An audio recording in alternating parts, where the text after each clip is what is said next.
last week we learned about the direct stiffness method for the system of mass and spring, for example, like this. Okay, and then we noticed that the direct stiffness method produce a system of linear equations in matrix form like this. So this is called a system of linear equation. Why? Because all variables in here are only to the power 1, all linear. Okay, this is D1, D2, D3, D4, the degrees of freedom. This is given already. Okay, 0 and 0. The unknown is this one and this one. Okay, there are two unknowns on the left-hand side and two unknowns on the right-hand side. This system is called system of linear equations.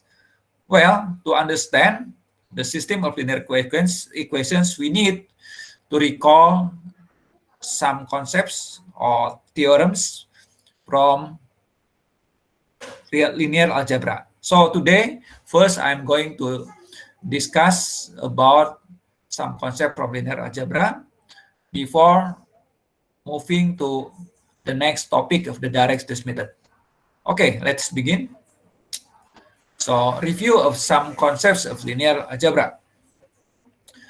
I'm going to cover these subtopics. First, system of linear equations and Gauss elimination algorithm. Second, about linear dependency of a set of vectors. And then the concept of a rank of a square matrix. What is rank? Okay. And then eigenproblems or eigenvalue problems. And then the concept of positive definite matrix. I think this is the concepts from linear algebra that we need to understand in order to appreciate the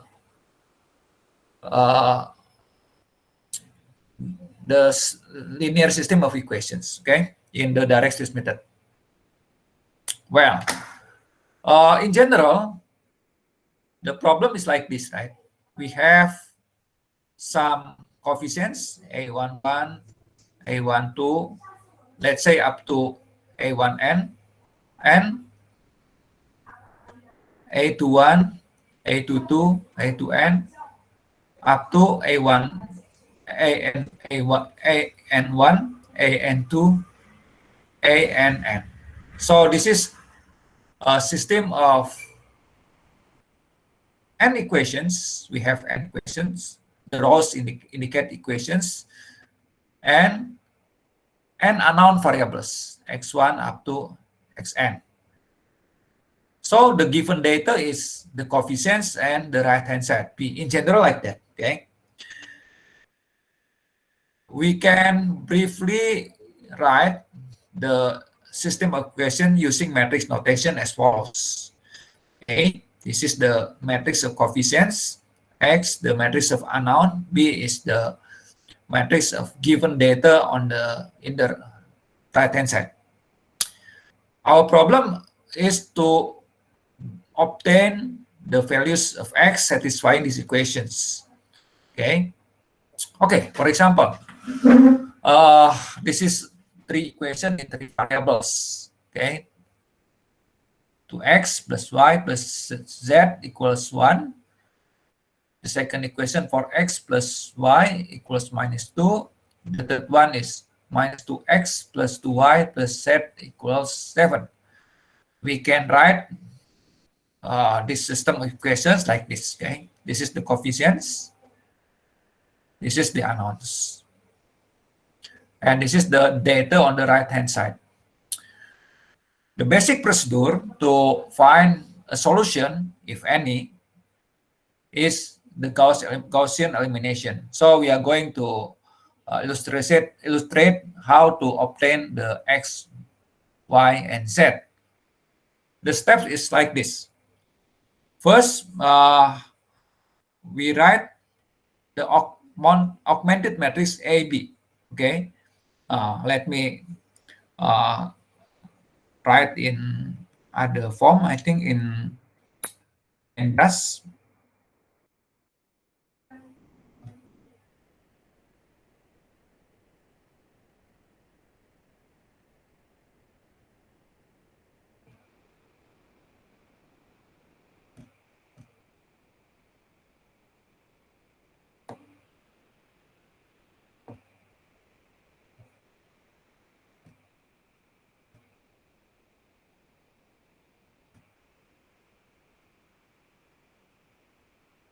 So what's the problem?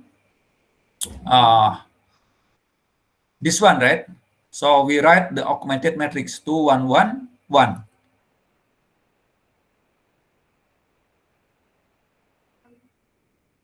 Okay, 1. That's the first row. What the second row? 4, 1, 0, minus 2. 4, 1, 0, minus 2. The third one is minus 2, 2, 1, 7. Minus 2, 2, 1, 7. What's the first step? The first step is to make the first column below the first row, this one, to be 0. Okay, so we just copy the first row, 2, 1, 1, 1. How to make this 0? By multiplying this with 1/2 and then subtract it from the first row, right? So this is 2 minus 2 is 0. This is 1/2 minus 1 minus 1/2, right? Is it correct?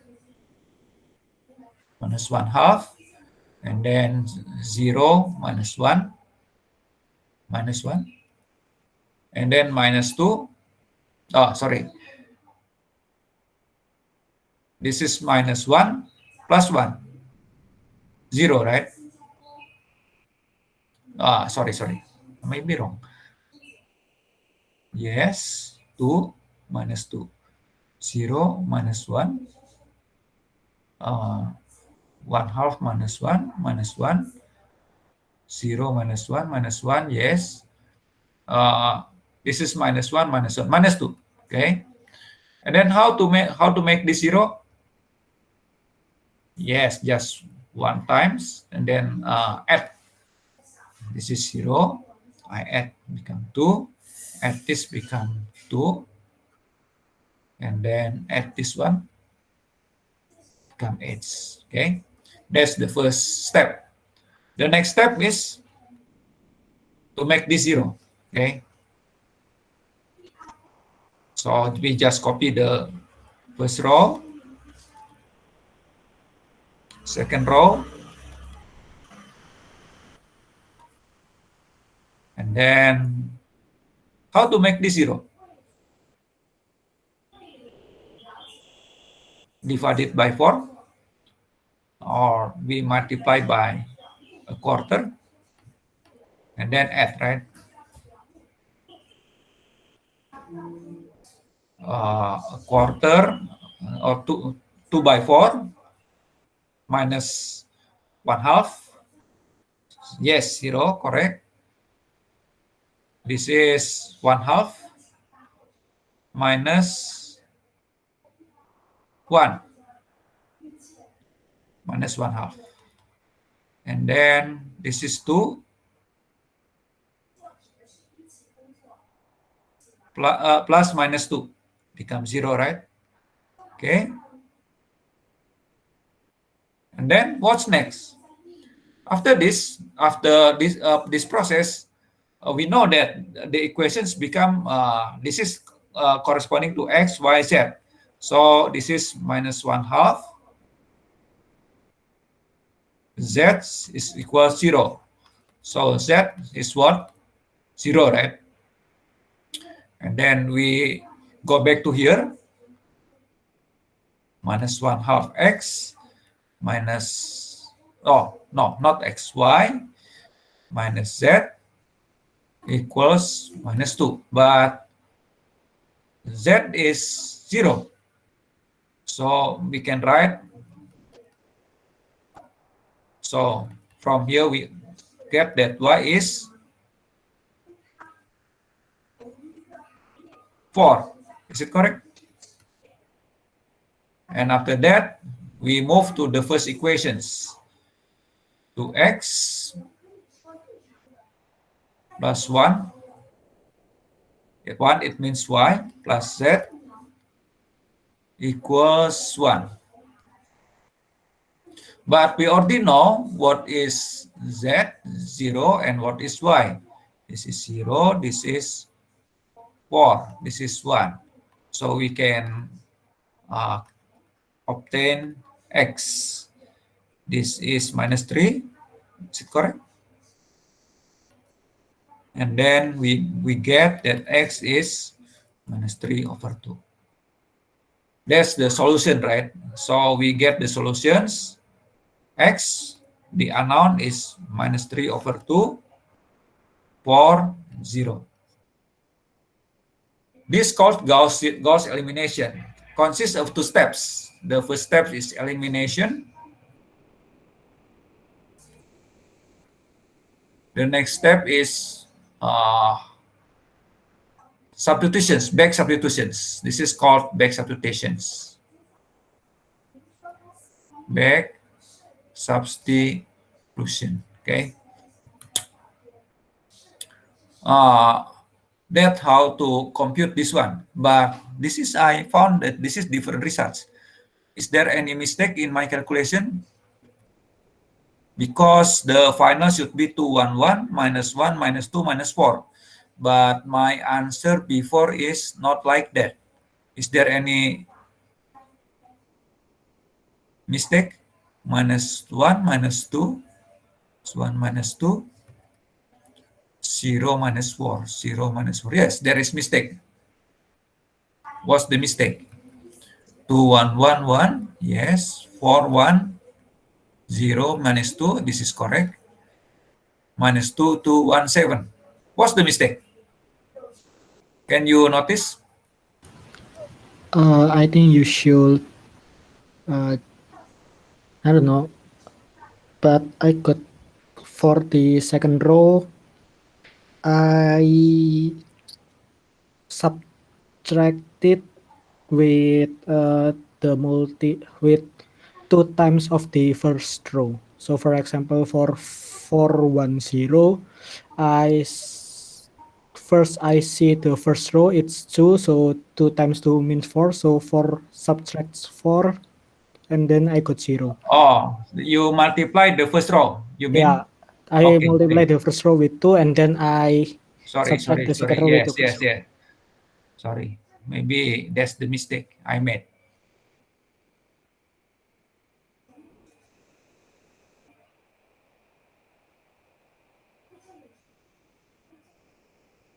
Okay, let me revise.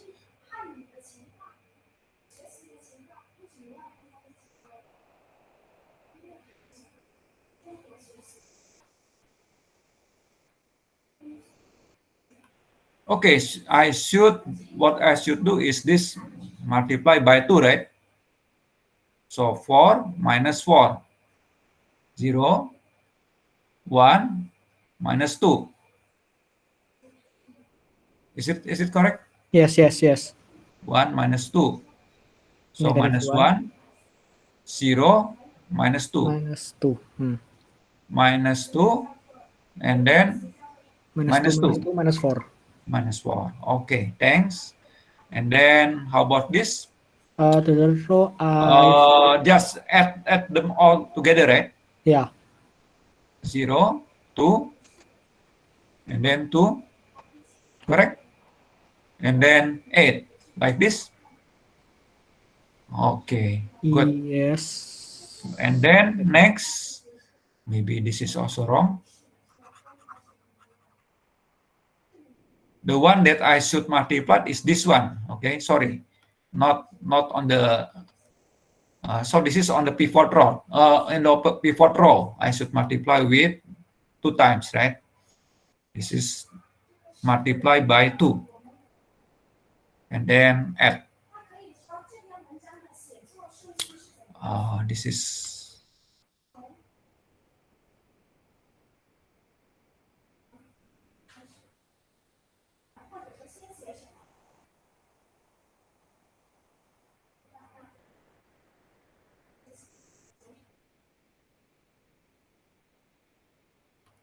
Okay, so this is just copy, right? I just copy here, minus 4.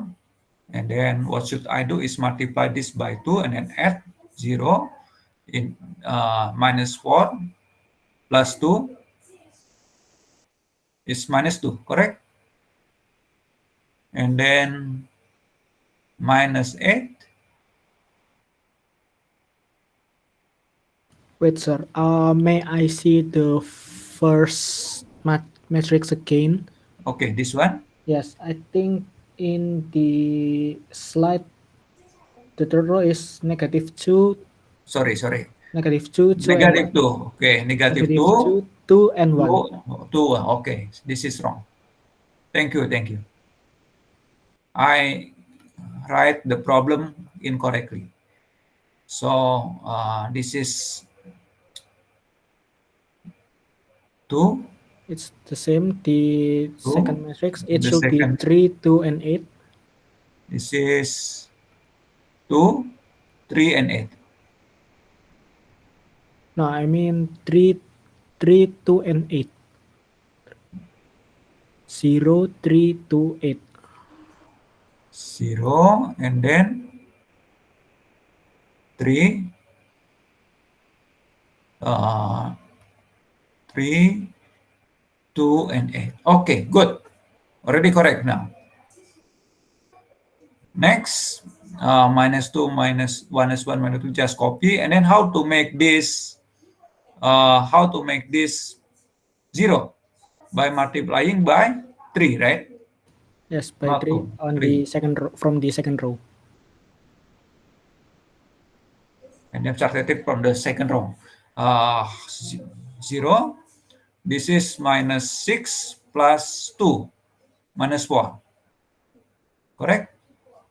And then Yes. -12 plus 8, 8. -4. -4. Yes.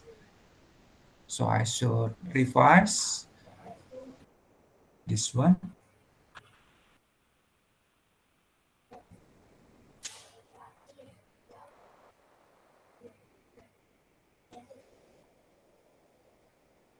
This is, what does it mean? -4. -4 z equals -4. Of course, z become 1, right?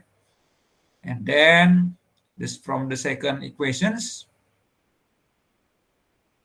is -1. And then -2z equals -4.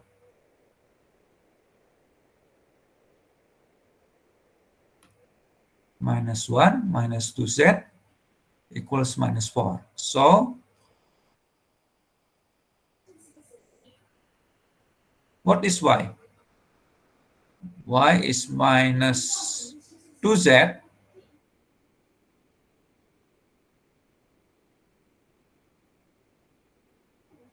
y is y equals -4 plus 2, right? Or we get y equals -2. Is it correct? Yeah, y equals 2 and -2. x equals -1. -2. And then we move to the first row. This one. But what is y? Y is -2. And z is 1. This is -2, we already know, and then this is 1. So the result is 2x. This is becomes 2.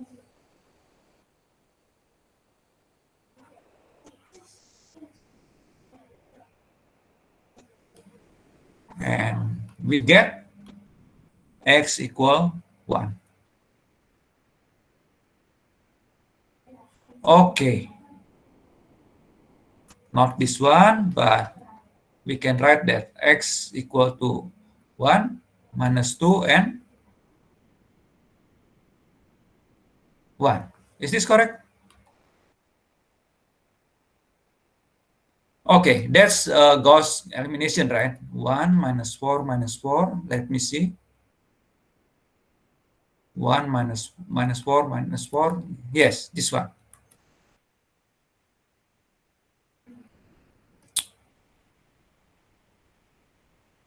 So after the steps after elimination, what we obtain is, I called here U matrix. U matrix, U stands for upper triangular because we only have non-zero numbers on the upper diagonal here, okay, upper diagonal part of the matrix. Here is the right-hand side. We change the right-hand side from the original one, B, to, let's say this is B prime, okay. After this, we take the steps of back substitutions, okay. This matrix is called the echelon form. The upper triangular matrix also called the echelon form. The echelon form of the matrix A. After back substitutions, as I shown before, we obtain this one. That's the Gauss elimination that we know, okay? So, what we perform in solving the linear of system of linear equations, we notice that we have a unique solutions. In example 1, right? We have only one and only one. There is no others. But that's not always the case. Sometimes there is no unique solution. In other words, there are infinitely many solutions, okay? There are many infinitely solutions for X. In other case, it's also possible that there is no solution for this. Let me give example for the second and third case, okay? Well, let's say the problem is like this: 1, 2, 3, 4, 5, 6, 7, 8, 9, X, Y, Z, while the right-hand side is 0, 0, 0. We can do the same steps. I mean, for that's the elimination steps. After we perform the elimination step, what we get is the echelon form like this. Okay, the echelon form like this. But how to obtain Z? Because we notice that the last row is only contain 0, right? No other numbers, only 0. In other words, if we write on the third row, it means 0 X, 0 Y, 0 Z equals to 0 times Z. Usually we begin from here, right? 0 times Z equals 0. What's the solution for 0 if we have these equations? What do you think? 0 times Z equals 0. What's the solution for 0? Can be any number, right? Because any number, when we multiply by 0, is 0. That's correct. It means 0 not only is a single number, but can be any number. Because of this, the solution is not unique. There are infinitely many solutions. So, in other words, we call that X is a free variable, okay? Z is a free variable. We can, in other words, we can express the rest of the solution in terms of Z. Okay, let's take Z as the free variables. Once we take Z as the free variables, we can move to here, to the second row. In second row, what's the solution for the second row? It's minus 3x, or 3y, minus 6z equals 0. But Z is free, so we can write like this. Minus 3y equals 6z. In other words, y is equal to minus 2z. Okay, so the solution is for Z is free variables, but for y is equal minus 2z. We can express the rest of the solution in terms of Z. And then how about the first row? The first row is x plus 2y, but what is 2y? 2 of this, right? Minus 4z plus 3z equals 0. So x equals what? Minus 4 plus 3 is minus z. X equals z. So the solution is like this.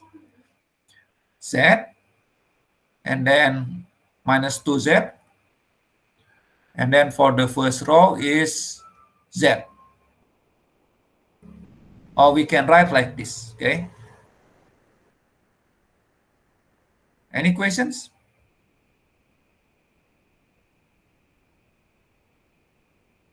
So for this problem, there are infinitely many solutions. For example, if we take z equals 1, this is a solution.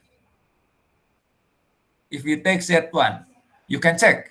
If we multiply the first row, the first column, I mean,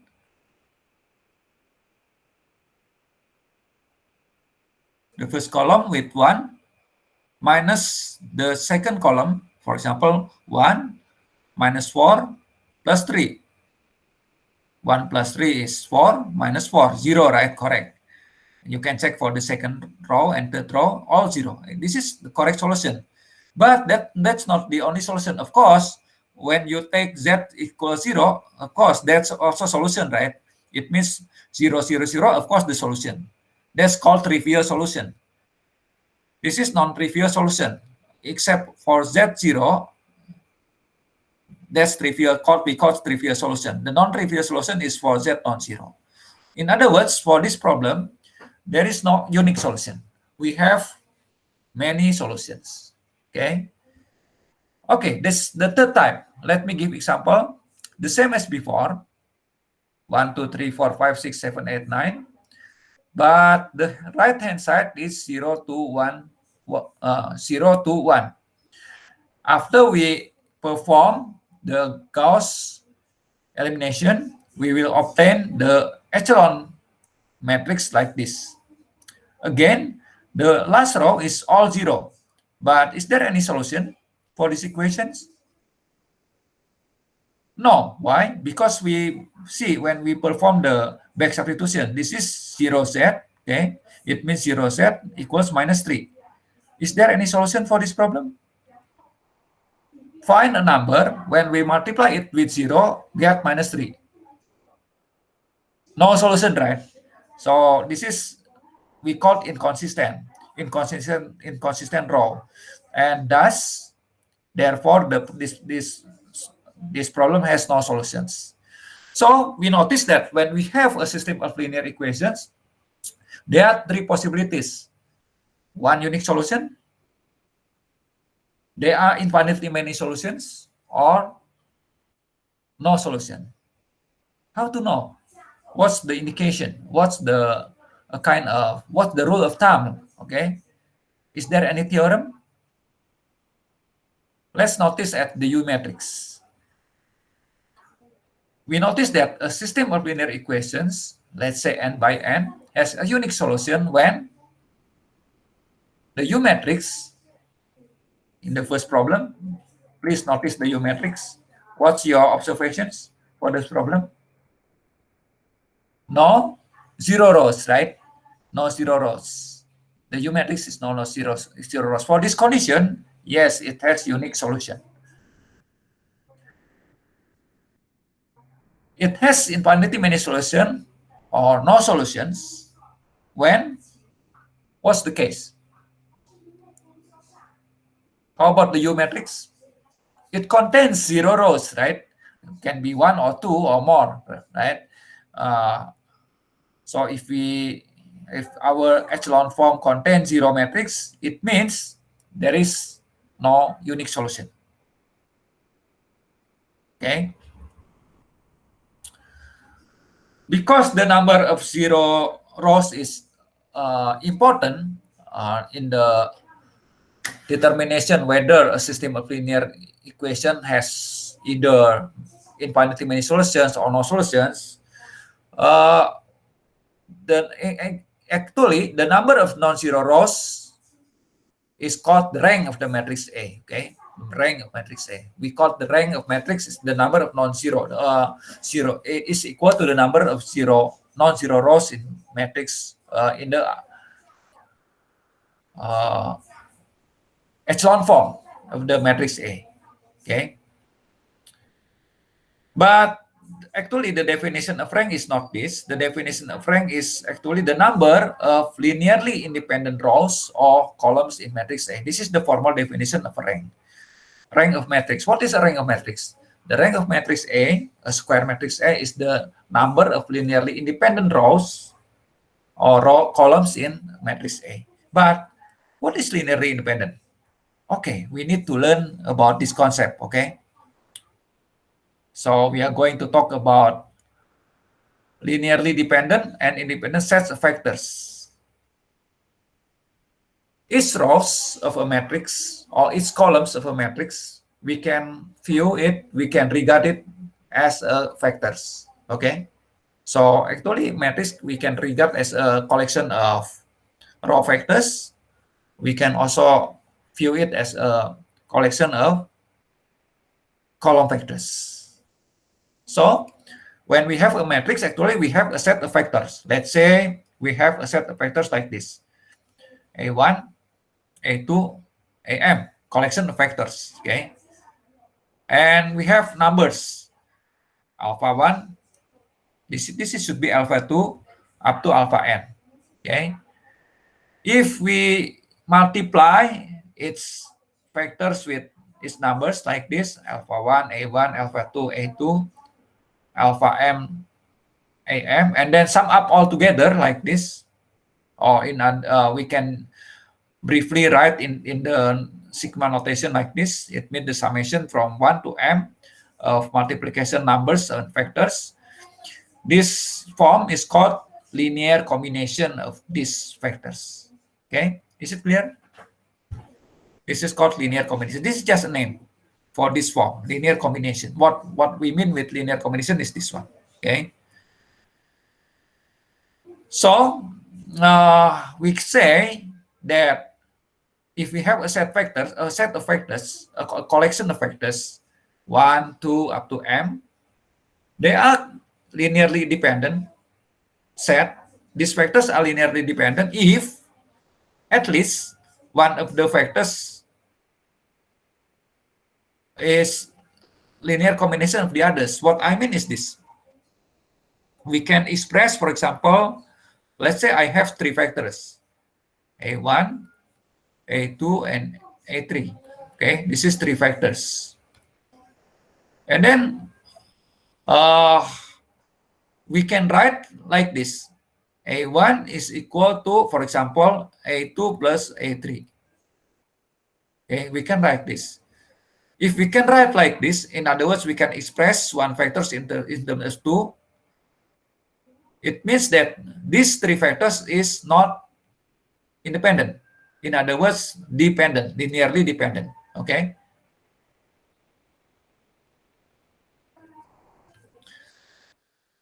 This collection of vectors is linearly independent if none of the vectors, for example, if we have 3 vectors, A1, A2, A3, can be represented in that fashion. Okay, for example, if we have 3 vectors, A, B, C in 3D space, okay, let's say like this.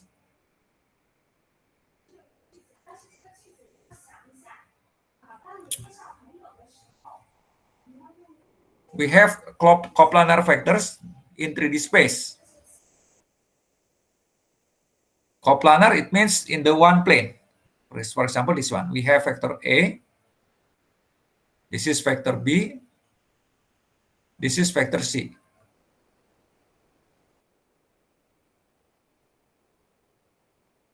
It's always that when we have 3 vectors in plane, let's say vector A, this is minus A to here, right? Minus A.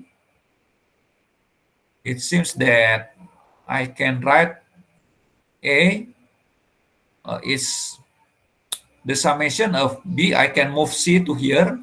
This is some multiplication of C, K times C times K of B. So in other words, we always can express 3 vectors in plane as like this.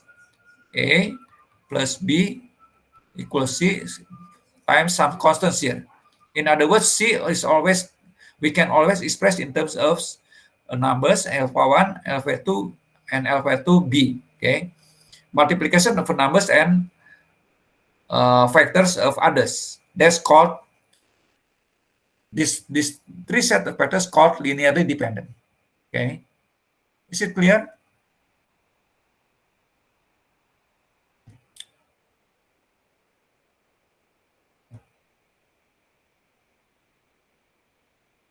So the criterion to assess whether, for example, if we given a set of vectors A1, A2 up to AM, how to check that they are linearly dependent or not? The rule is like this: if we make a linear combination of them, alpha 1 A1, alpha 2 A2, and so on until alpha M AM, and equals them to 0, the only solution of this should be all 0. If somehow we can find a non-zero solution for this problem, it means these sets are linearly dependent.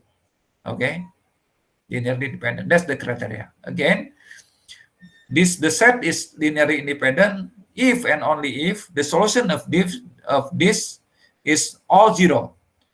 However, if we can find somehow that not all 0 is possible for this, it means that this set of vectors is not linearly independent, or in other words, linearly dependent.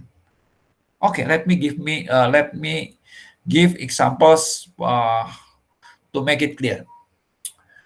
For example, let's check if we have 3 unit vector in 3D space. This is ijk. You know ijk? What is ijk? Do you know? If we have 3 vectors, this is usually in connection with 3D space, right?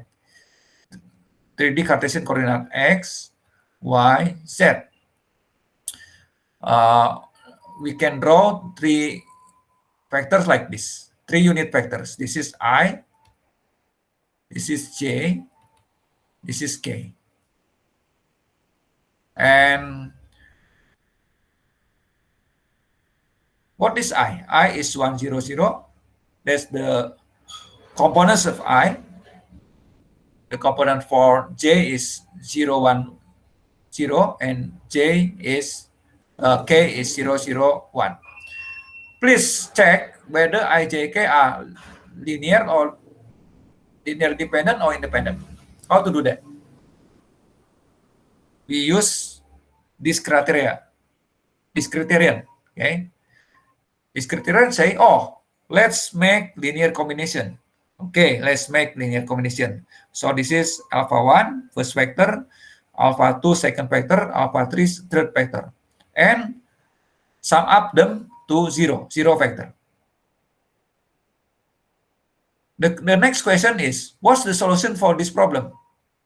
The solution for this problem is, this is only possible if alpha 1, 0, alpha 2, 0, alpha 3, 0, right? In other words, this one, the solution. The only solution is this one. There is no other solution for this. Because there is no other solution for this except for all 0 or trivial solutions, we say that I, j, k are linearly independent. It's clear that these 3 vectors are linearly independent vector because this is the basis vector. Okay. We call this is the basis vector because they are linearly independent. Okay. The basis vector for 3D space. Any questions? Okay, let's move to another example. Given 3 vectors like this, x1, x2, x3. 1, 1, 0, 0, 0.5, minus 1, 0, 1, 0. This is the components. And the third vector is 0 minus 0.5, minus 0.5, minus 0 to 5. So what are these? This is 3 vectors in what space? What the space, the dimension of the dimension? What's the dimension of this vector? 3 vectors in what dimension? 4 dimension, right? This is 3 vectors in 4 dimensions because we have 4 components. It means these vectors in 4 dimension. The question is, again, check whether these vectors linearly or dependent or independent. Dependent or independent?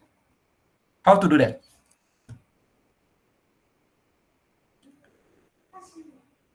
To check it, whether linearly dependent or independent, we make a linear combination of them, alpha 1 times first vector, alpha 2 second vector, alpha 3 third vector, and sum up and then equals to 0 vector for this space.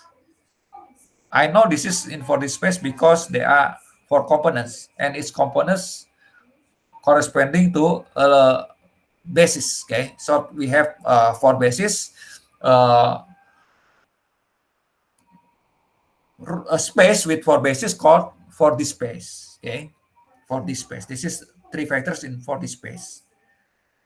Well,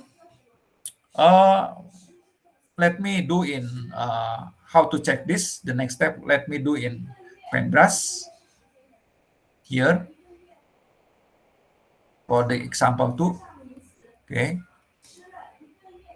So we can write this as a matrix, right? We can write like this. This is 4, 1, 1, 0,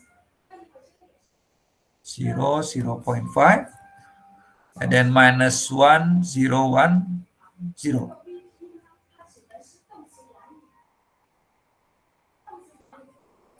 Next, 0, minus 0.5, minus 0.5, and then minus 0.25. And then we multiply with alpha 1, alpha 2, alpha 3. And this equals to the right-hand side. 0, 0, 0, 0. So the order of this matrix is 4 rows, 3 columns, and then this is 3 rows, 1 columns. The result, of course, 4 by 1. Okay. How to know that the only solution is 0? Even though this is not symmetric matrix, not 4 by 4, we can still perform Gauss elimination. Let's do Gauss elimination to get the row echelon matrix. Okay. For the first row, just copy from the first row, and then I want to knock down this, make it 0. What should I do to make this 0? Subtract it from the first row, right? This is 1 minus 1. 0 minus 1 becomes 1. Is it correct? So I subtracted the second row from the first row. 1 minus 1, 0 minus negative 1 become plus 1. This is 0.1. Okay, minus 0. So it's remain like this. This already 0. No worry. Okay, remain the same. But how about this? We should multiply by 2, right? Oh, no, by 1/2. By 1/2, then times this 1/2, 1/2, 0, 0, minus minus 1/2. So plus 1/2. Is that correct? This is minus 0 to 0.5. This is 0. Okay, this is remain the same. Okay, so we already knocked down the first column below the pivot row. This is called the pivot row. Next, what should I do? Or what should we do? Let's move here. Copy the first row. 1, minus 1, 0. Second row.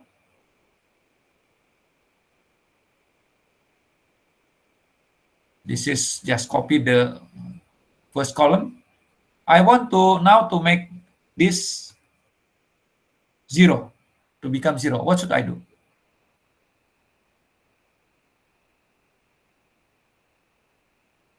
Subtract it from, right? But 1 minus 1, 0. This is minus this, 0. And then next, I want to make this 0. What should I do? This is I should multiply by 0.5 and then subtract it from the second row. So this is becomes the pivot row. This is becomes 0. And then this is minus 25. Okay, 0. Please notice, here the echelon form, actually not yet echelon form. Yes, I can make this further, make 0 again. Okay, let me continue to make it become echelon form. But already we have to 0 rows, right? We already have 2 0 rows. And then let me move further to the first row. 0 0 0. This already. But now I want to make this already, right? Already. Can I make this 0? No, it's already. I think it's not up to this point. Okay, because the below this is the below diagonal already all 0. What we can notice from here is that, okay, let's now this is already the U echelon form. We have how many rows? 4 rows, but 2 are zeros. It means only 2 are independent actually. From these 2, only 2 independent. 2 independent row, because this is now independent rows. In other words, if we do now back substitutions, okay, let's perform back substitution because we have these equations now, right? We don't worry with the right-hand side because always 0, okay? This is doesn't change when we multiply and subtract it from each other. 1 and then 1 0. 1 0. This is all 0. This is all 0. And then what else? Minus 1 0. Minus 0.50. What's the solution for alpha? What we get the information from the fourth row, because we should begin from here. It's only 0 alpha 1, 0 alpha 2, 0 alpha 3, 0. Only 0 equals 0, right? It's trivial information. And also for the third row, it's also 0 equals 0. So we can move to here. 0 alpha 2, okay, 0 alpha 1, alpha 2, minus 0.5 alpha 3 equals 0. Well, alpha 3 is a free variable. Okay, we can regard alpha 3 is free variable. Let's take this as a free variable. So alpha 2 we can express as plus 0.5 alpha 3. Okay. How about alpha 1? From the first row, alpha 1 minus alpha 2, okay, from the first row, plus 0 alpha 3 equals 0. From here, what we get? Alpha 1 is equal alpha 2. In other words, alpha 1 is equal 0.5 alpha 3. So the answers for alpha is what? 0.5, 0.5, and free variable, alpha 3. Or we can just multiply by 2, it's the same, okay? 1, 1, 2, alpha 3. Let's take alpha 3, 2, okay? If we take alpha 3 is equal to, okay? The answer is this, okay? But not only this. There are many others. In other words, there are many solutions. So let's go back to this test. Where's my slide before? Here. So it's clear that the solution to this is not only 0, because from the previous one, we can, for example, obtain 112 as another solution. 112, right? 112. 112 is also correct. So because there is another solutions, there are actually so many solutions other than 0, 0, 0. Of course, these three factors is not independent. In other words, they are dependent, linearly dependent. Any questions regarding the concept of linear independent or dependent of factors? Why should I talk this again? Because I want to go to the definition of rank of matrix. Because actually matrix is just collection of factors, right? Either rows or columns. So, okay, let's go back to this one. So what's the rank of matrix? Again, we can define the rank of matrix A is the maximum number of linearly independent rows or columns of A. Actually, there is a fundamental theorem in linear algebra to say that the numbers of independent rows is always equal to the number of independent columns. Okay. For example, what's the rank of this matrix? If I ask you, what's the rank of this matrix? 1, 2, 3, 4, 5, 6, 7, 8, 9. What's your answer?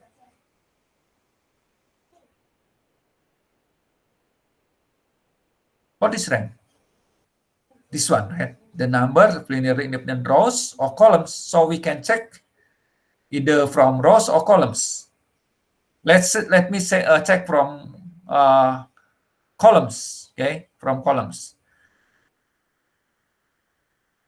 These factors contain three column factors: 1, 4, 7, 2, 5, 8, 3, 6, 8. How to check that?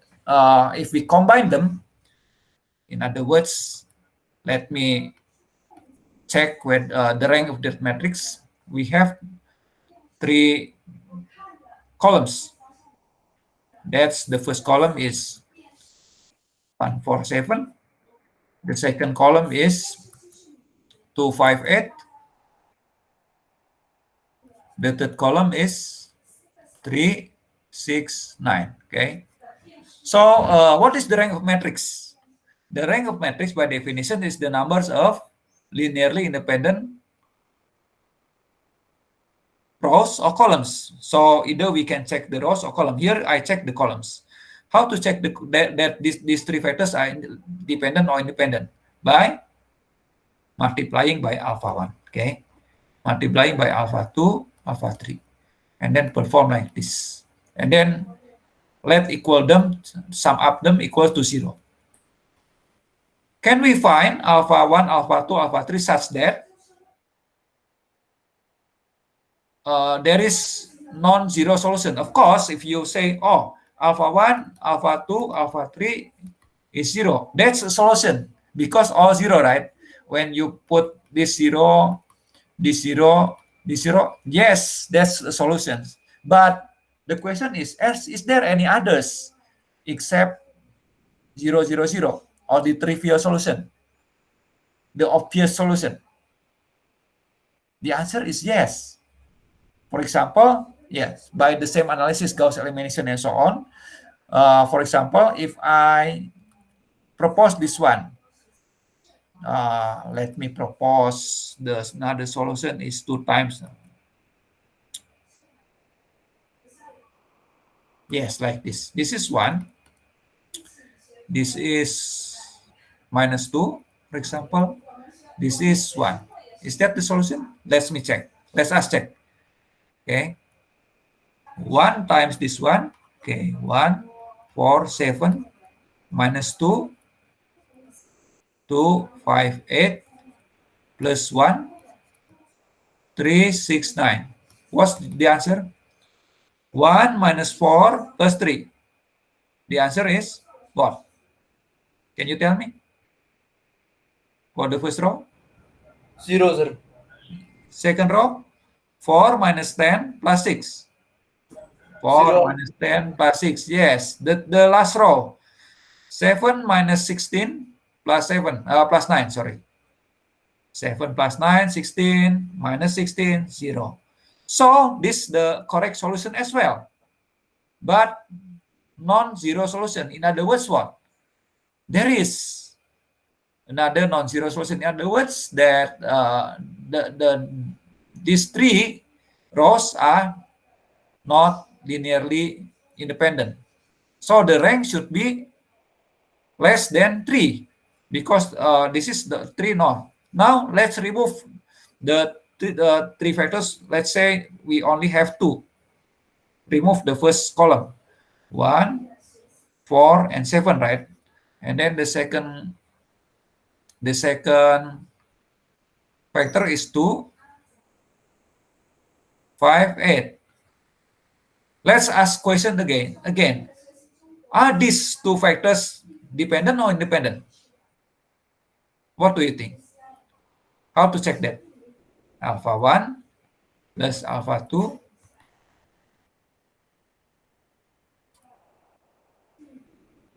So I believe that the answers of this only 0, right? Only correct if alpha 1 0 and this is 0. And there is no other answers. No other answers except this one, except the previous solution. So the number of independent factors, how many? 2. So we said that the rank of this matrix is 2. Because the number of linearly independent columns, we check the columns, but we can check also the rows, is 2. Is it clear? So the rank is the number of maximum rows or columns that are independent. So we remove one by one. The left independent, that's how to check the rank. Okay. Or another way is, of course, Gauss elimination. Like before, we perform the U matrix. Okay. Why? We can check because when we perform what we call in Gauss elimination is elementary row or column operations. The factor, the set of factors, the collection of factors doesn't change doesn't change the independency. I mean, if the three factors are independent, when we perform elementary row operation, it remains independent. Okay, so we can do like this because row equivalent matrices have the same rank. So the method to determine the rank, the practical method, of course, not checked by one by one like this, like before, but just perform Gauss elimination to obtain the U matrix. And the number of non-zero rows in U matrix indicates the rank of matrices. So this is how to practically perform to check this one.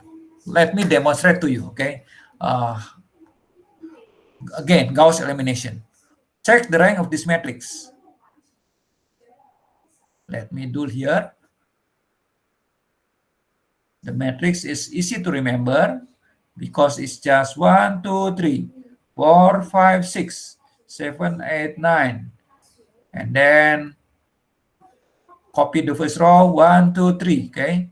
And we want to knock down this one. How to do that?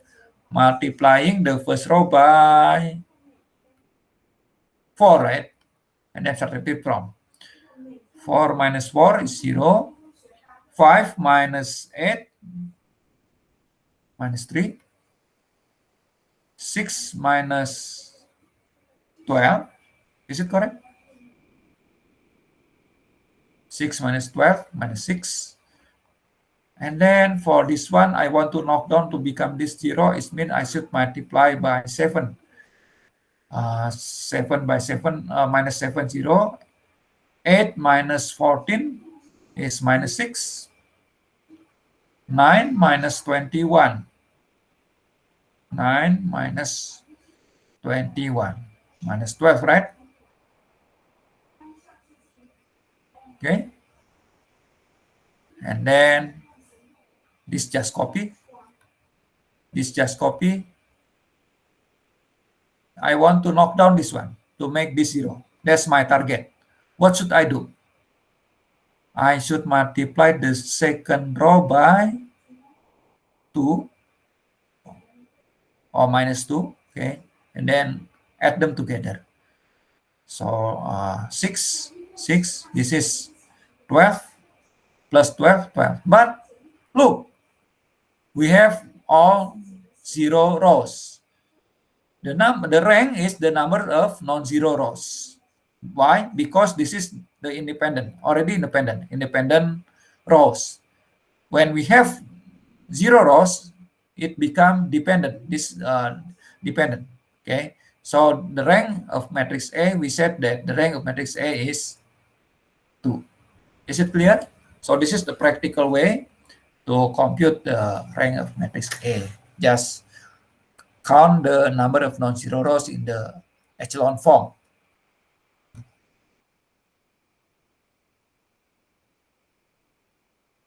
So another questions.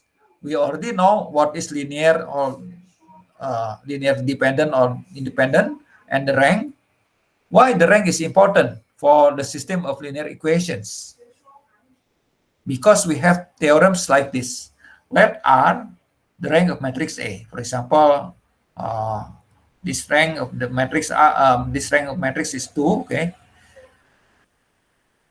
If and only if the rank is equal to the n is the order of the matrix or the size of the matrix, then the matrix A is non-singular. What is non-singular? Non-singular, it means that the inverse of this matrix exists. If non-singular, of course, there is only one solution. In other words, the solution of the linear system will be unique. That's we want in finite element, right? We want a unique solution. We want a stiffness matrix equation that produce one unique solution. However, if we check the rank is less than the size of the matrix, it means that the matrix A is singular. Singular, it means doesn't have inverse. What's the consequence? The consequence is either if we have a system of linear equation, it has infinitely many solutions or no solutions. Later we will learn that if we have a K matrix, stiffness matrix, and it's singular, it means that the structure is unstable actually. Okay, later we will learn the consequence of this theorem.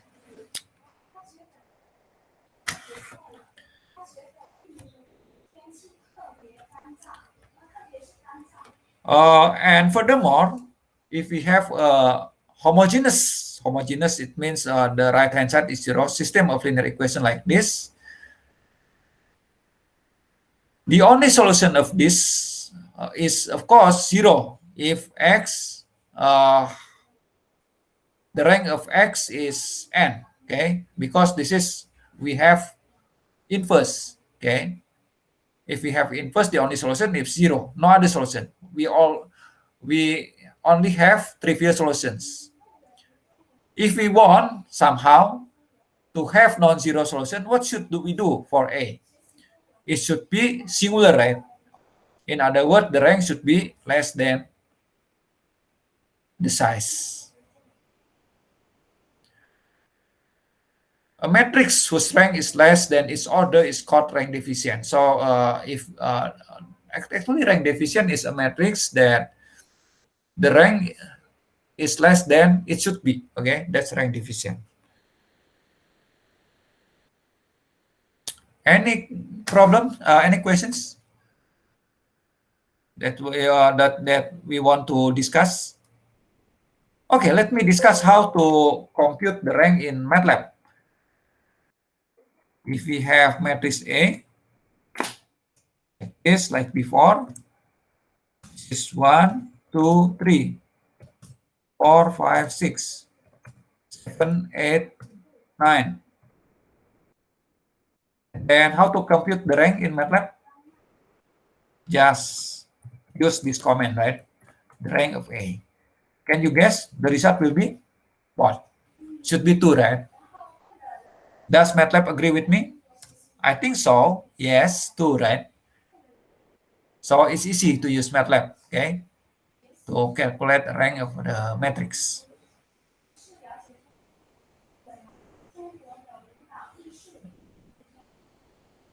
How do we know that A is singular matrix?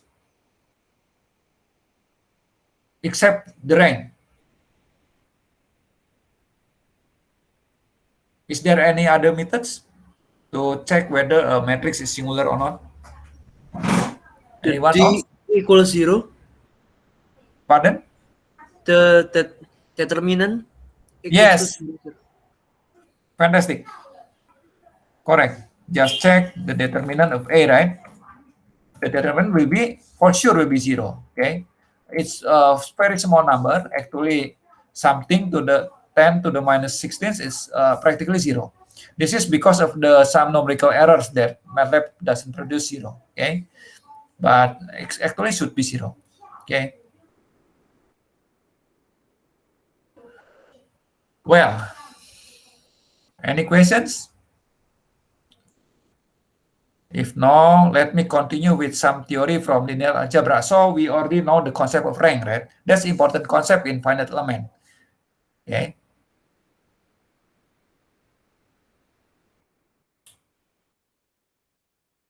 Okay, another important concept is what's so-called eigen problem. What is eigen problem? Have you ever learned about this? Let me know.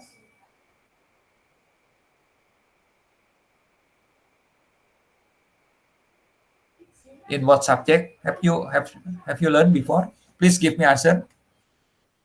I think we learned it in the third and fourth mathematics, sir. Oh, you ever learned about eigen, right? Yeah, but Okay. yeah. Suppose we have A. What is A? A matrix, n by n matrix. The standard eigen problem is like this. This is matrix A. This is unknown vector, like X, but here I write V. This is unknown constants. Okay.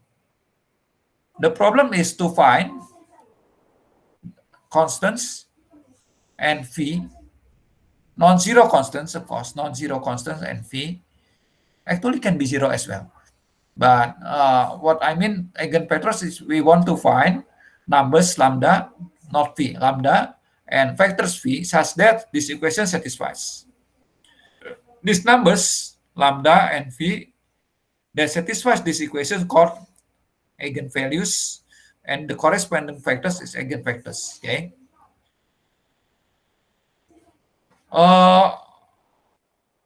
The solution of this, later if we can solve this, there are n. If the size of matrix A is n, there exists n non-trivial solutions. Non-trivial, it means we can have, of course, if we said V is 0, let's say V is 0, is it correct? If I said the solution is V is 0, of course correct, because something multiplied by 0 will be 0, right? And the right-hand side will be 0 vectors. But this is called trivial solutions. Trivial solutions. It means, what does it mean trivial? Trivial is not useless. It's useless, right? Useless solutions. Obvious but useless. That's trivial. What we want in our problems is non-trivial solution. Non-trivial solution. Okay. The solution is in the form like this. We can find lambda 1 and the corresponding vectors. Lambda 2 and the corresponding vector up to lambda n. That satisfies this equation. Okay. How to find the eigenvalues and eigenvectors? Actually, we can change this form into this. Just move to the left-hand side, and then this is becomes A minus lambda I V equals 0. If I want non-trivial solutions, what should I do? Of course, to make this singular. Because if non-singular, the only solution is always 0, right? Always V0. So the only way to make to obtain non-trivial solution is to make this matrix singular. In other words, the determinant singular, it means the determinant is 0. From these equations, we can obtain polynomial, cost characteristic polynomial. Let me go by example, okay, to explain. For example, let's find the eigenvalues, eigenvector of this matrix, -1, 2, 2. Okay, let me do in manually in this. I think this already full. Let me save.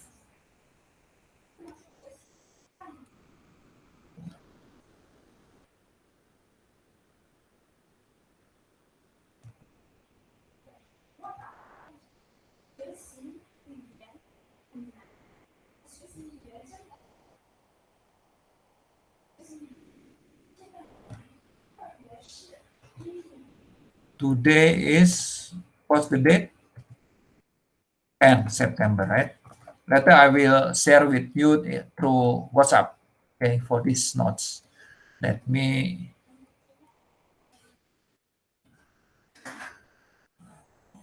write this example of how to find eigenvalues, eigenvectors. Matrix is -2, -1, 2, 2.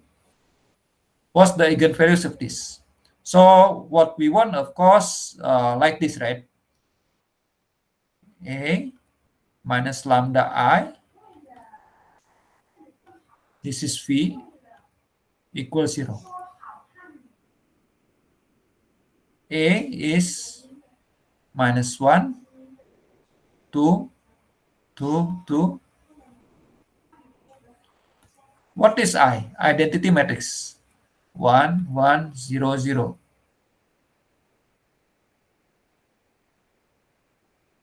V is V1, V2. 0 is this one, okay, 0 vector. And then this matrix become -1 minus lambda,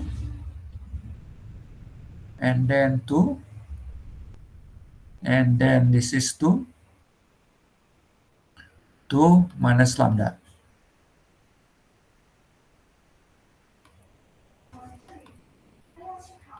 What should we do? The only solution to this matrix, of course, 0 and 0, but that's trivial solutions. We don't want trivial solutions.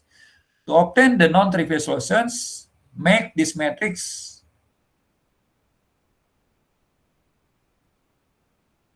to be singular, okay? It means the determinant, that's the determinant, right? Determinant of the matrix, determinant, it should be equals to 0. What's the determinant?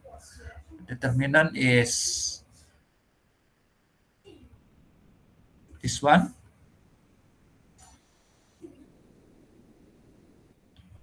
Okay, let's solve the equations. This is -2, -2 plus 1, so -1 plus lambda square minus 4 equals 0. Lambda square minus lambda minus 6 equals 0.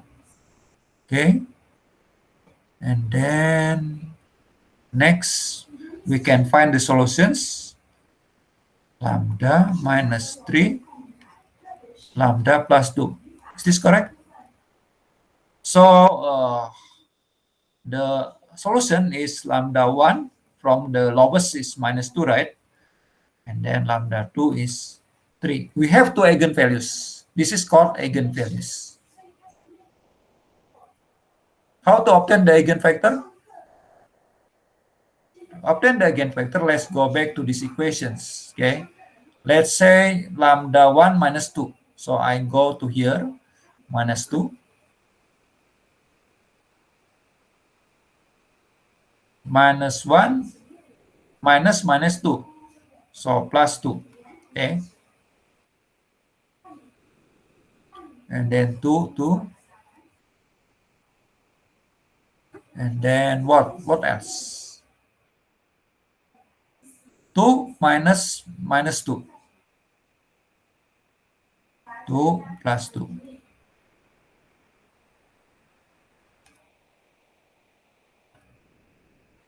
Sir, Yes? I think it should be minus 1 on the minus 1 plus 2. Sorry. I think you forgot. Yeah. Minus 1, why? This is minus No, I think you forgot to write the minus on here. the matrix. Yeah, no, below. Your last answer. This one, Yeah, this one, that one. I think it should be minus minus 1. Yeah. Okay, thank you. Yes, correct. Minus 1 plus 2. Okay, thank you. So this is minus plus 1 become plus 1, right? 2, 2, 4.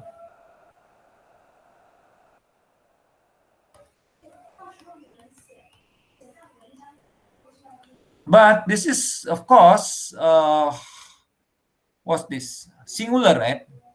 The rank is only 1. Of course, we can perform Gauss elimination easily. We can do like this. Just multiply this by 2. Subtract it from, right? This is 1, 2. And then 0, 0 like this. Okay.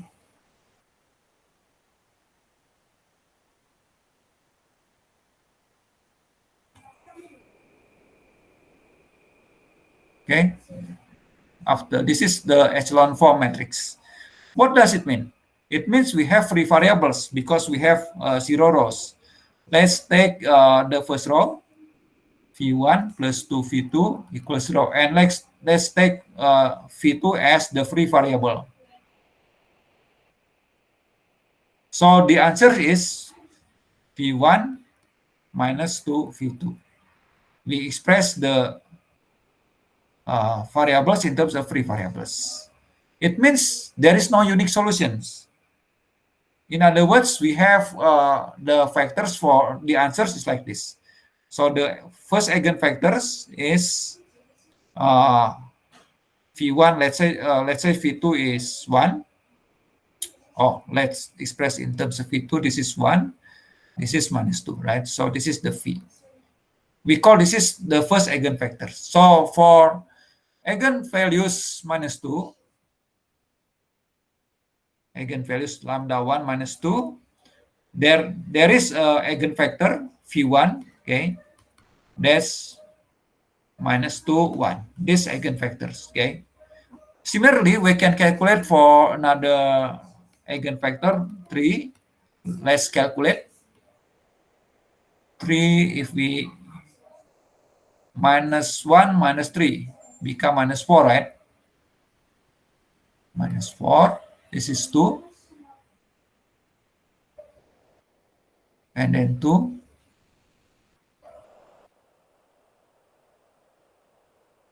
And then 2 minus 3. 2 minus 3. Minus 1. How about the raw echelon form? Minus 4, 2. Yes, we can multiply by 1/2 and then subtract it from the first row. Let's make this 0. 1/2. Let's make this 0, right? And then the result is minus 4 V1 plus 2 V2 plus 0. And then minus, yes, we can simplify. Minus 2 V1 plus V2 and take this as free variable. In other words, minus 2 V1 minus V2, or V1 equals 1/2 V2. So the second eigenvalues, eigenvector is 1/2. Oh, no. This is 1. Let's take this one. Okay. 1, this is 1/2. Or we can multiply by 2 to make easier. Okay. So eigenvalues actually we can multiply by any number. Let's say make this 1, this is 2. 1 and 2. So the second eigenvector is 1 and 2. Okay, that's the one of the examples how to find the eigenvalues and eigenvectors. Any questions?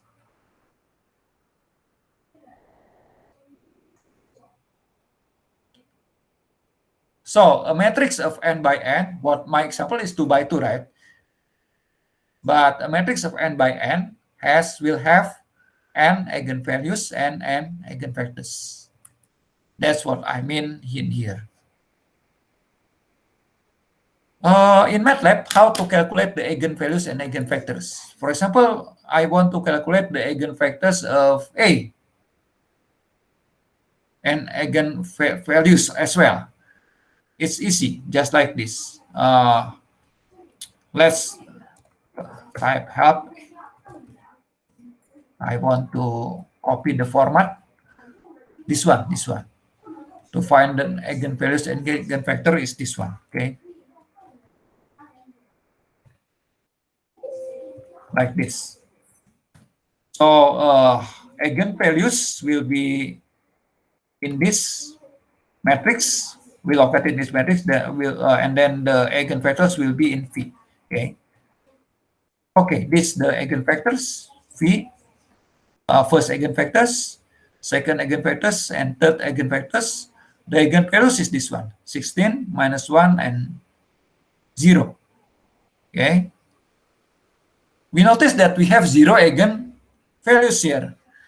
It means if we want to check the rank, the third way is just look at the eigenvalues. How many non-zero eigenvalues? Here, the non-zero eigenvalues is 2. It means the rank of the matrix A is 2. Okay. So another way to check the rank is just look at the eigenvalues. Any question so far regarding this concept?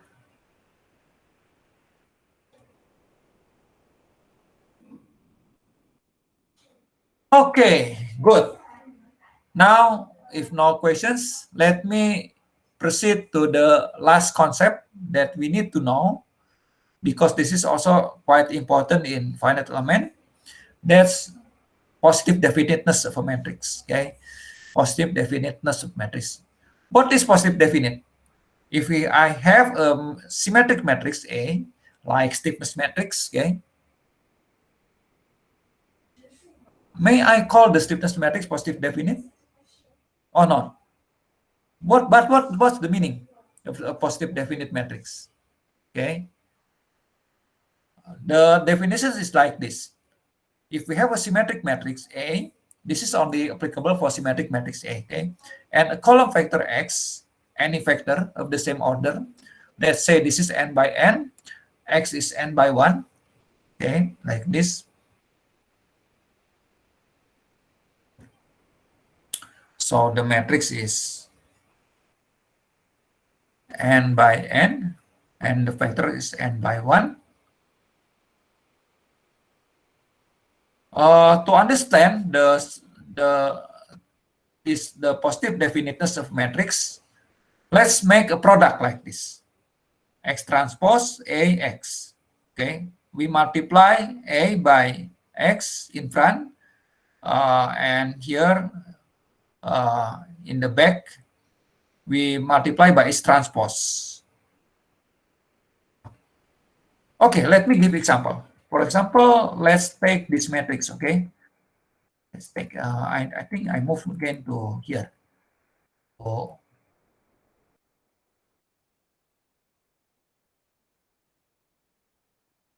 But make it symmetric. That's not symmetric matrix. I cannot make, is this symmetric? minus 1, 2, 2, 2. I think symmetric, right? Minus 1, 2, 2, 2.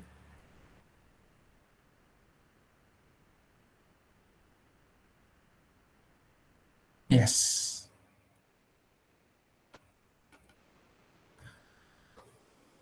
The question is, whether this symmetric matrix, of course, this is symmetric, right? Because 2 equals 2. Symmetric, it means Aij equals Aji. Okay. The question is whether this matrix is positive definite or not. Okay. To answer this, first we should make a quadratic form like this, like in my slide. Quadratic form. So what is x? X is any vectors. So x is any vectors of the same order. Let's say x1, x2. Okay.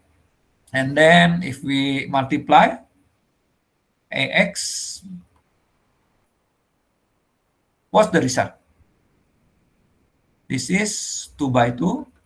This is 2 by 1. What's the result? Will be minus x1 plus 2x2, correct? Is it correct for the first row? And then 2x1 plus 2x2, okay? But not only this, we multiply also on the back before A, pre-multiply A by x transpose. So we call this a function of x. Actually, this is function of x1 and x2. Okay. What's the result? If we multiply this one with this one.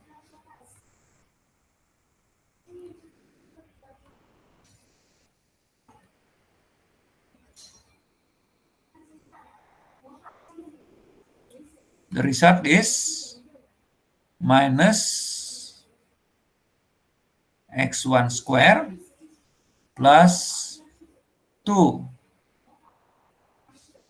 x1, x2, and then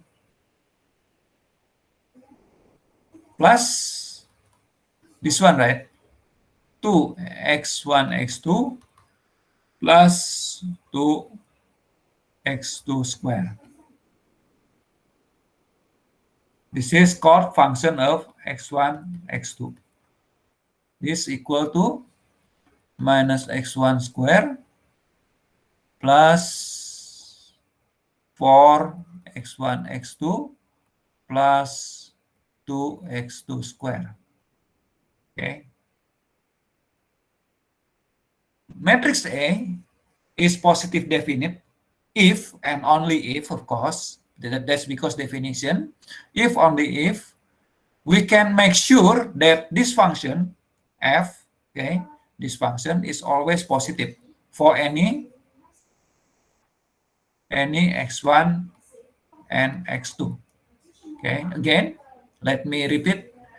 The matrix A, if is said to be positive definite if and only if or when this one always positive for any x1, x2. It means you can choose any numbers and always positive. But how to check that? Well, this is always negative, right? Because this is negative minus x1 square. This is always positive. It's a little bit confusing. How to check that?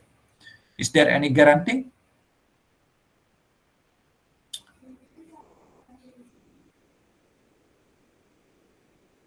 Let's think a moment. Can I become a complete quadratic, something like that? Let's change this one. Change the order.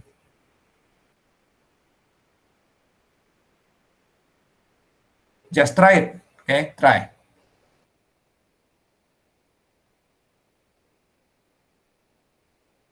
This is always positive, but this is not sure, and this is always negative. That's the problem.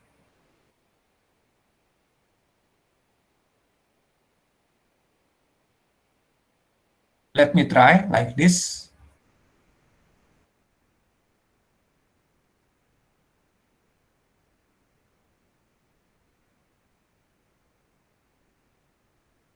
Okay. And then what should I do?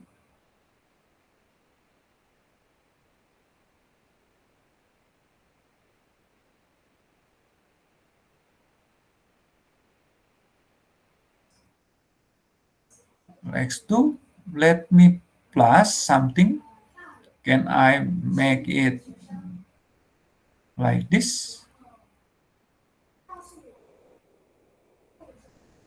But when I add this, of course, I should reduce, right? Otherwise, not equal. Is this correct? Is this the same as before? Yes. Okay. Why do I did like this? Why did I do like that? Because I want to write x2 plus x1 square. Still not clear whether it's positive or there is no guarantee, it seems, right? Because yes, this is always positive, but this can be negative. It means, let's say that it seems no guarantee. Okay, because can you find any numbers that make negative? That's my answer, my question.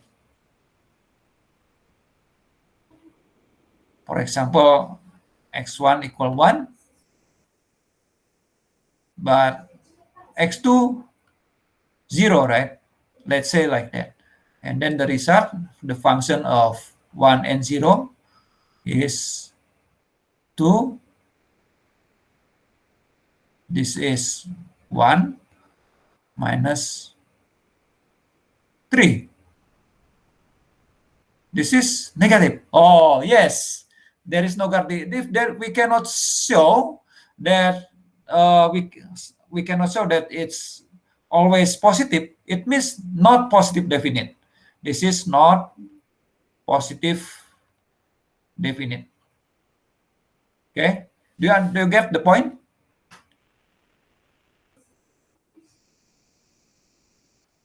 So first, we form the product like this. If we, yes, that's my example is 2 by 2. How about if the size of the matrix n by n, like this, okay? Of course, we multiply this x1, x2 until xn, and then this is x1 up to xn. The result is a quadratic function, okay? Quadratic function, a11, x1 square, a12, x1, x2, and so on. We can write in sigma notation like this, xi, aij, xj, okay?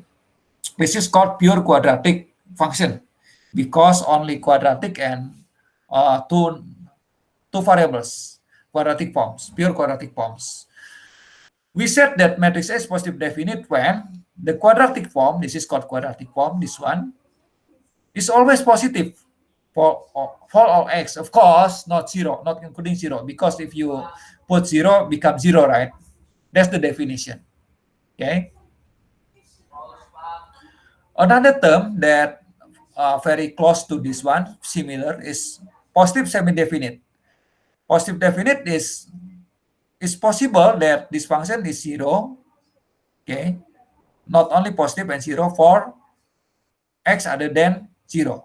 We exclude the x of 0 because of if x of 0, of course, always give the solution correct for this one, okay? And not correct for this one. So for non-zero x, if we can guarantee, we can make sure that this is always positive, it means the A is positive definite.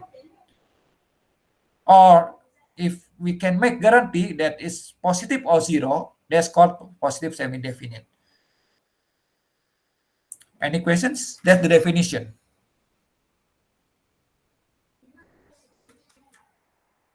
Another question is how to test. Of course, if we have 2 by 2, we can, we can perform the test like before, right? Where is this one? Like this one. 2 by 2 like this one. Oh, we cannot guarantee and show an example. It can be negative. If we only one can show with one example that is negative, it's already not satisfied the criteria. So it's not positive definite. But how about if, let's say, the size of matrix is 5 by 5 or even 10 by 10? Is there any practical method to test? The answer is yes. Here it is. A test for positive definite matrix. Okay. Again, use one of the easiest method is to use U. What is U? Echelon form. Okay, echelon form by Gauss elimination. Okay. If all the diagonals in the echelon form remain positive, it means that the matrix is positive definite. Okay. Okay, let me give you example. Is this matrix positive definite or not? Please think. Yes, all numbers are positive here. We know that all numbers are positive inside. But is this positive definite? Okay, let's perform Gauss elimination. Okay, to check whether it's positive definite or not. For sure, this is not. Or maybe I just use this matrix. Okay, let me use this matrix as example.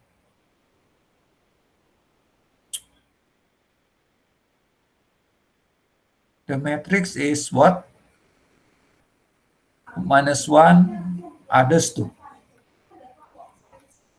Let's perform Gauss elimination. I want to make this 0. What should I do? Multiply this by 2, right? And then add them up. This become 0. Multiply this, become 4 plus 2 is 6.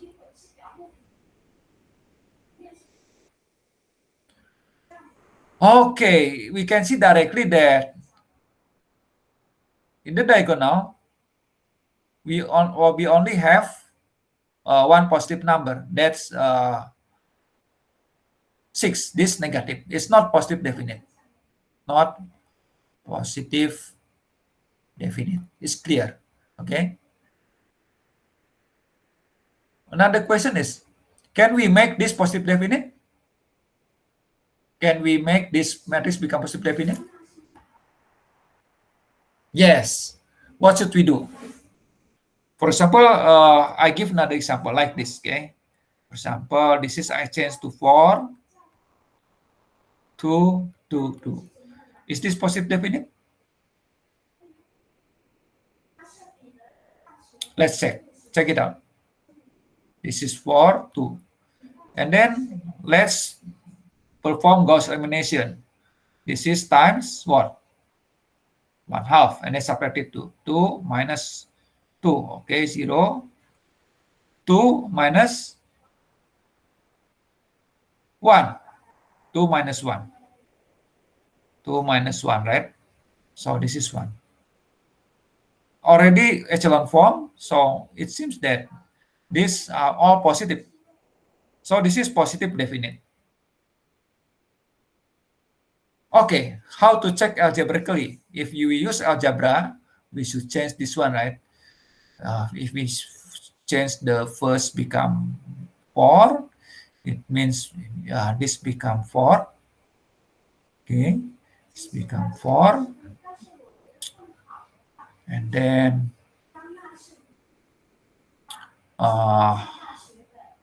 this become 4. This become 4, correct?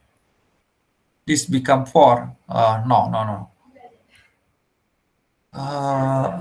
We add should plus 3, become plus 3 because this is 4, this is plus 3, right? Plus 3. Oh, yes, correct. This is plus 3. Of course, if we this plus, this is always positive because a quadratic form is always positive for non-zero. Okay, this is always positive, so we can guarantee that this is positive, and this is agree with this one. Okay, so that's one of the easiest way to check whether the matrix is positive definite or not. Okay, any questions? You can perform this, you can check also this one as well by Gauss elimination.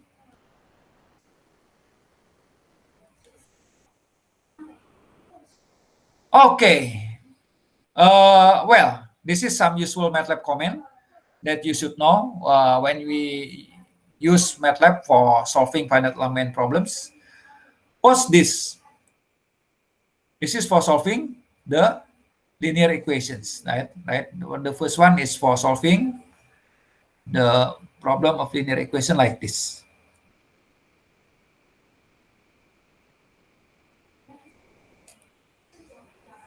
A x equals b. Okay, this is the unknowns.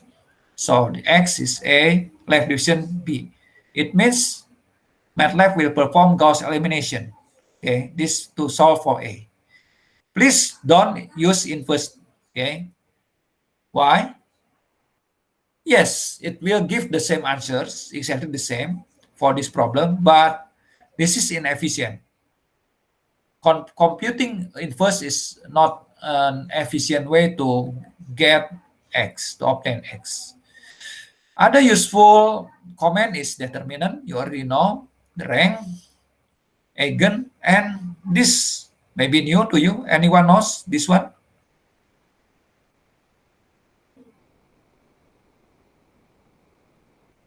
Any idea? Cholesky decomposition. Chol stands for Cholesky decomposition. Okay. Here it is, Cholesky. Okay. Cholesky decomposition or Cholesky factorization. It means it will produce a matrix R just like taking a square root. For example, if you have numbers 5, you can take square root 5. But if you have matrix, we want to obtain a matrix R such that when R transpose times R is equal to the original matrix. That's called Cholesky factorization. Why this is useful? Because this is an easiest way to check whether a matrix is positive definite or not. For example, the previous one in my example like this. A is in the paintbrush example. Is what? -1, 2, and then 2 and 2. Is this symmetric? Yes, but is this positive definite? No, right? We know already. We check already. How to check this? Just by Cholesky A. And then what happen when I try to perform Cholesky factorization for A? Oh, MATLAB will complain. Hey, your matrix is not positive definite. If you want to perform Cholesky decomposition, just like if you want to take square root, it should be positive, right? Otherwise, we'll go to complex number, correct? You cannot take square root of -3 because it will go to complex numbers. Also for matrix, you cannot take the square root, Cholesky in this case, Cholesky factorization, when the matrix is not positive definite, okay? So the MATLAB complained to me, hey, the matrix is not positive definite. So we know already matrix is not positive definite. However, if we change the matrix like this, okay, the first row and first column change to 4, you know that this is positive definite, right? Symmetric and positive definite, correct? Because we already checked. And then if we perform Cholesky, it will works. MATLAB will produce a number. Believe me. Okay, let me try again. Cholesky A. And the result is yes. MATLAB will give answer. This is the Cholesky for Cholesky decomposition for A. It means what is the answer? Let me give the name for the answer is R. Okay.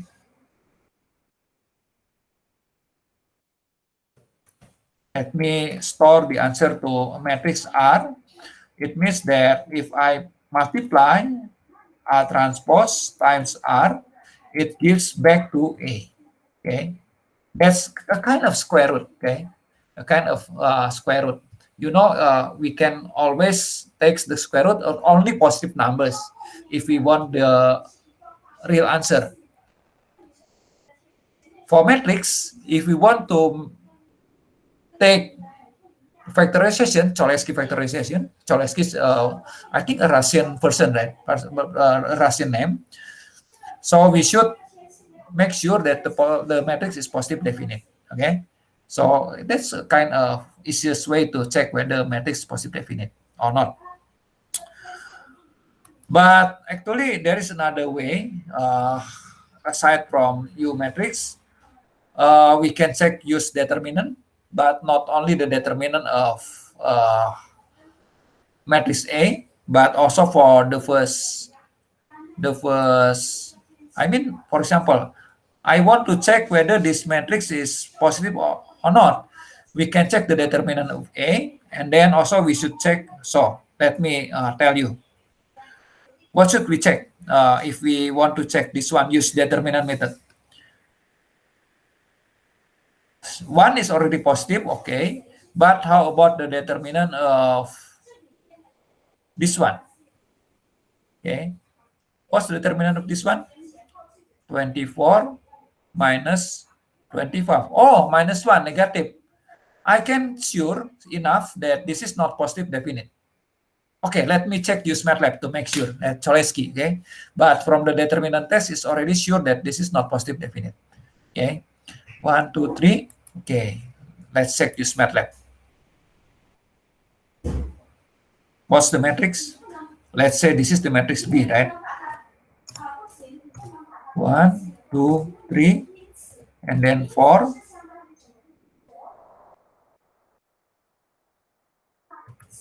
1, 2, 3, 2, 4, 5. Sorry, 2, 4, 5. 2, 4, 5. And then the last row is 3, 5, 6. 3, 5, 6. Sorry, not that one.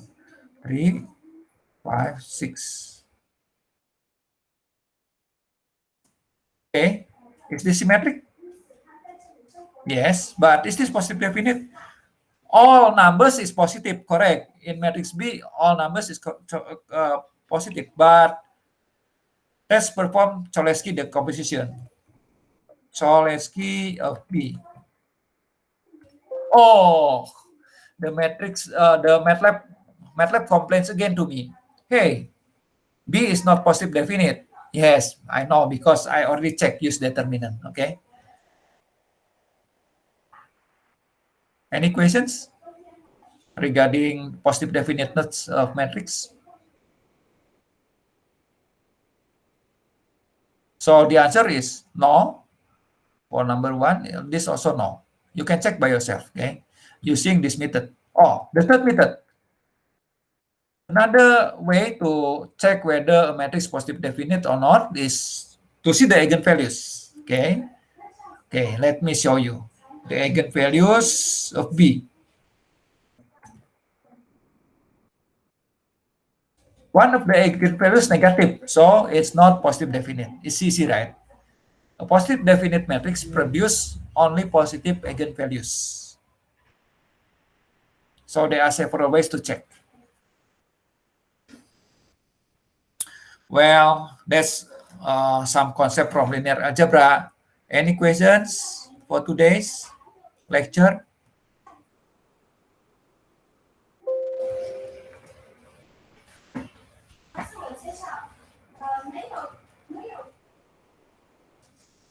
No? So, we are going to use these concepts in the context of direct stiffness method and also finite element method, of course. Okay. For example,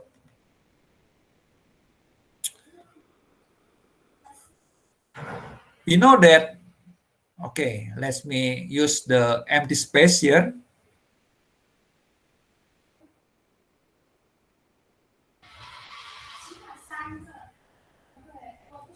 we know that the stiffness matrix of this spring, I don't want to use red, okay? This spring is what? Stiffness matrix is spring constants Ks 1, minus 1, minus 1, 1.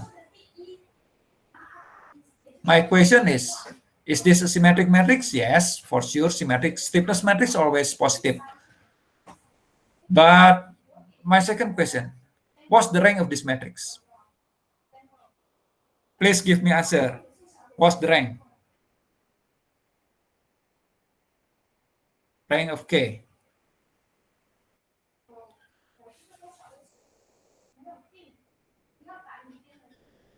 One. Yes, 1. Only 1, because we can multiply this with, you can perform Gauss elimination and to see that this is become 0, right, when we add them, okay? Add this become 0. The rank is 1, even though the size is 2, so the size is 2, n is 2, but the rank is 1. It means that this matrix is singular, okay, for sure singular. It means for this system, Ks 1 minus 1 minus 1, 1, D1, this is the displacement, right? This is the FA1, FA2. What does it mean if this is singular? Can you think? Given some force, zero force, for example, the force is 0, like this. This is 0.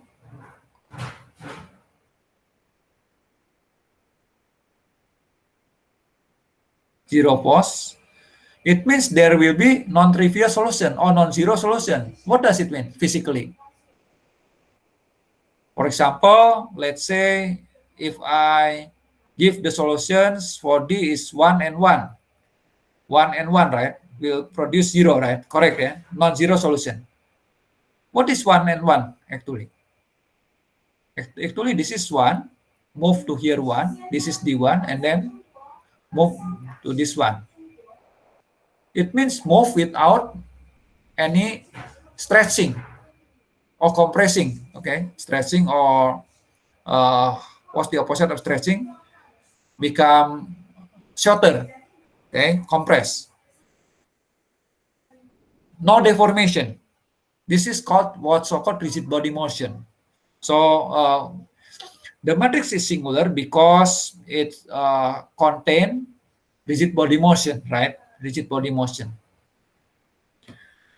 How many rigid body motion? Only 1, 2 here. So that's why even though the size of matrix is 2, the rank is 1 because contain rigid body motion. Another point of view, that's the point of view from the rows, okay? The rows are not linearly independent. How about the columns? The columns indicate the force here, okay?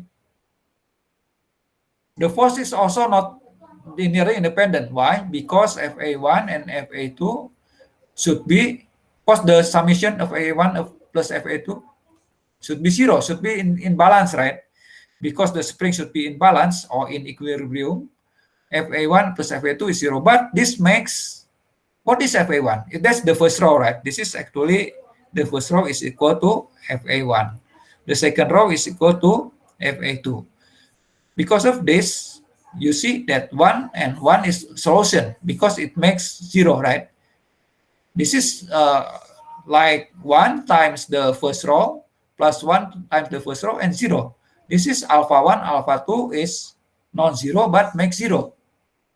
It means that they are not independent. The rows is not independent. In other words, the rank is 1. Okay, that's the application of linear algebra in this. We can see that the rank is 1 because of the two things. Because it contains rigid body motion, and because also it the force is not independent. They are connected by an equilibrium equations. Okay, that's why linear algebra is important in understanding the equations that arise in finite element method. So that's why I spend time about linear algebra today. Any questions? If no, I think it's time to have break because I think almost finished, right? And let me stop the recording.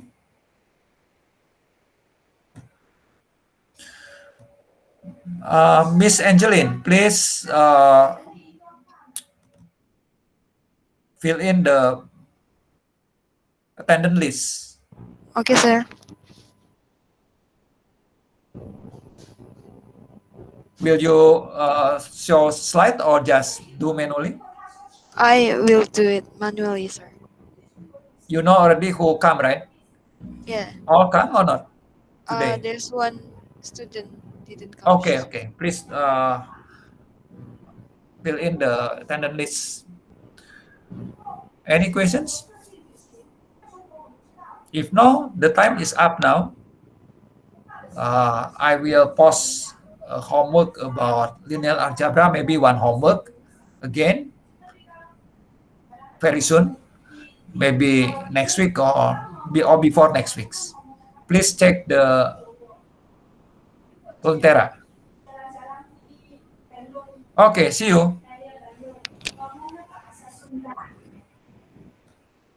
See you, sir. Thank you. Thank you, sir. Bye. Bye.